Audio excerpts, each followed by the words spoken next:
Periodisasi pelaksanaan transmigrasi selama 1 abad terakhir dapat dibagi menjadi 3 periode.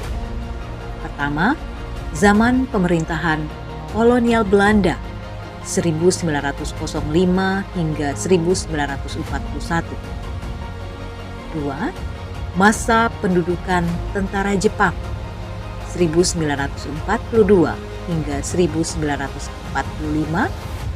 Dan yang ketiga, periode setelah kemerdekaan Indonesia 1945 hingga 2005. Pada zaman pemerintahan kolonial Belanda menjadi tahap percobaan kolonisasi antara tahun 1905 hingga 1911. Periode Lampung Sea-Volbanks pada kurun waktu tahun 1911 hingga 1929, serta zaman depresi ekonomi dunia antara tahun 1930 hingga 1941. Pemerintah kolonial Belanda pada pelaksanaan kolonisasi yang pertama tahun 1905 telah memindahkan 155 keluarga dari Kresidenan Kedu Jawa Tengah menuju daerah kolonisasi Gedung Tataan di Lampung. Lembaga yang mengurus kolonisasi adalah Komisi Interdepartemen, yaitu Central Commissie voor Emigrate en Kolonisatie van Inheemse,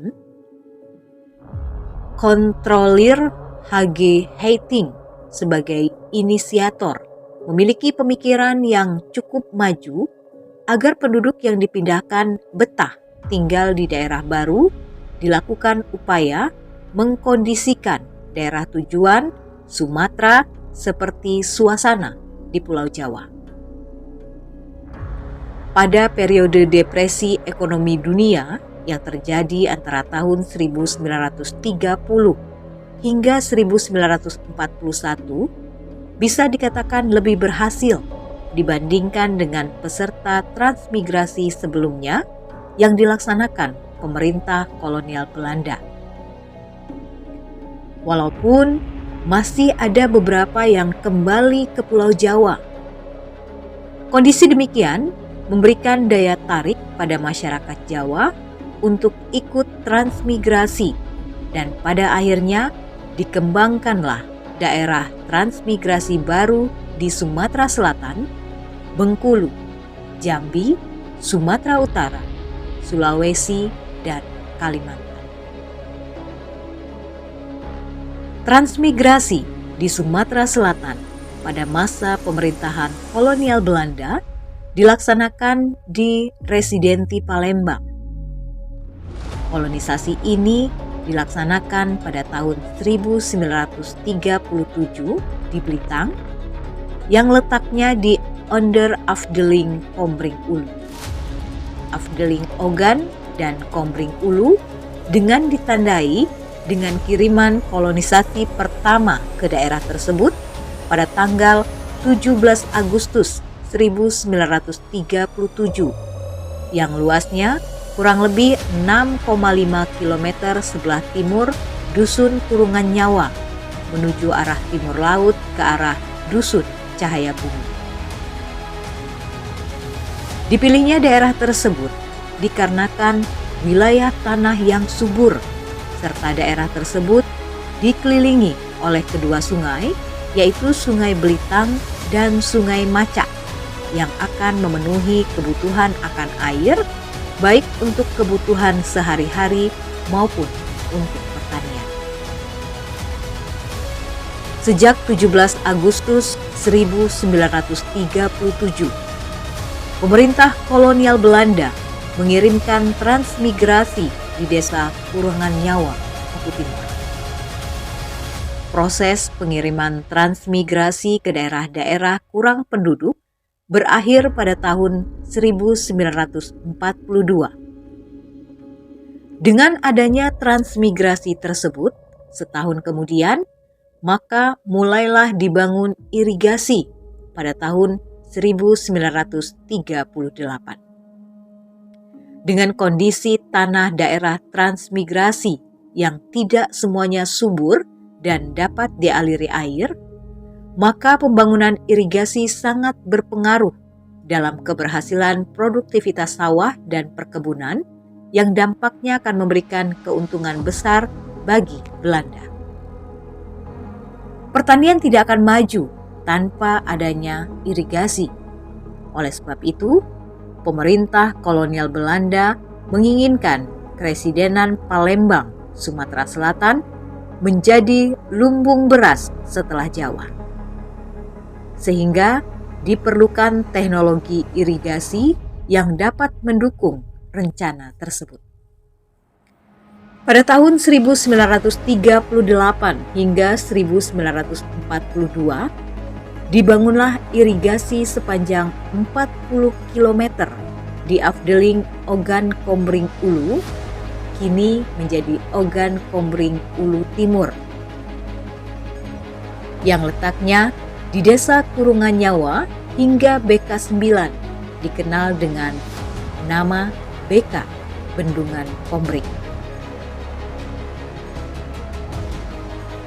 Pada masa pemerintahan kolonial, irigasi tersebut berfungsi untuk mengairi kebun tebu milik Belanda di wilayah Buai Madang dan Belitang.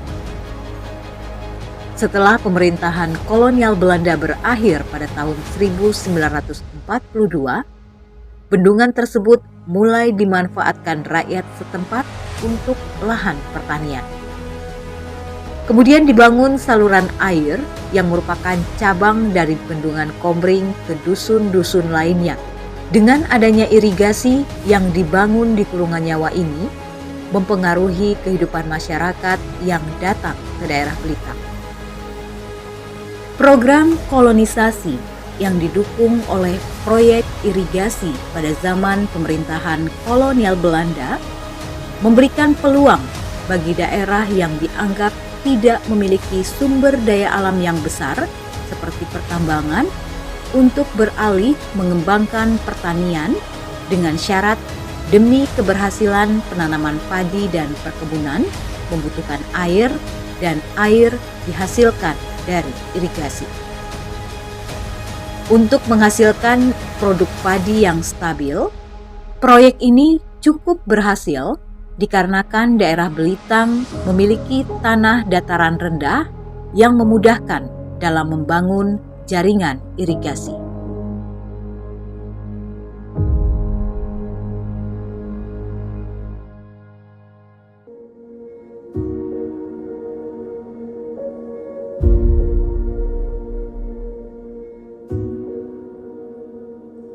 Jauh sebelum tahun 1937, periode kurun waktu 1911 sampai 1929, Belanda telah membawa warga Jawa di kawasan Sungai Tuha Martapura sebanyak 70 kepala keluarga untuk mengurus kebun jati milik Belanda di sekitar gedung Ander Afdeling Kombring Ulu, serta sebagai pekerja pembangunan rel kereta api Teluk Betung, Baturaja. Namun, saat itu Belanda menganggap kolonisasi di Sungai Tuha Martapura gagal, sama seperti kolonisasi di Linggau dan Pagaral.